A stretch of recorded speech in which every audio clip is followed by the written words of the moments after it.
Okay, so the next question is how to illustrate ranks of men. So when you're illustrating an army and you've got numerous characters involved, it's kind of hard to go through so much detail and try and illustrate every single guy in the same way.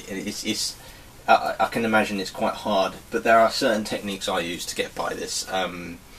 Basically, the first rank of men are the most important, and then going further back they're less important, or you don't need to spend as much time because they become less detailed.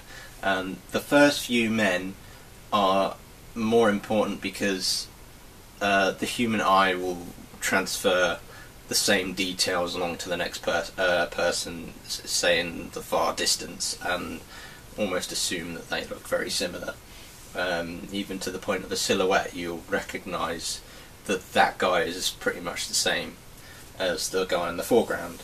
So this is what I'm showing you here is quite an old painting. It's again a blend of photo manipulation and painting. So my knowledge of armour at this point wasn't as good as it is now. I'm still quite new to studying armour and military uniforms and stuff like that, but I was going for a fantasy based kind of thing here. However, I wanted to use certain realistic kind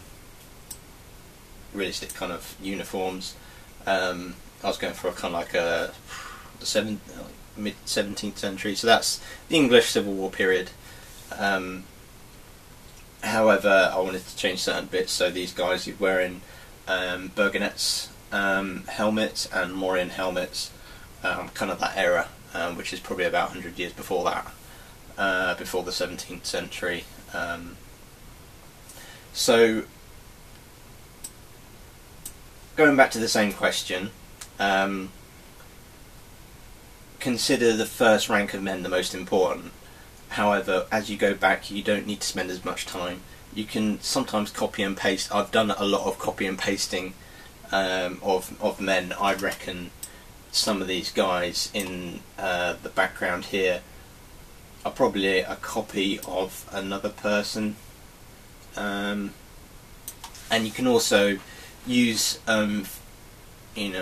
blur, and as you go further back the characters will become more blue, or they'll become more fogged, due to the sheer distance of them being quite far back.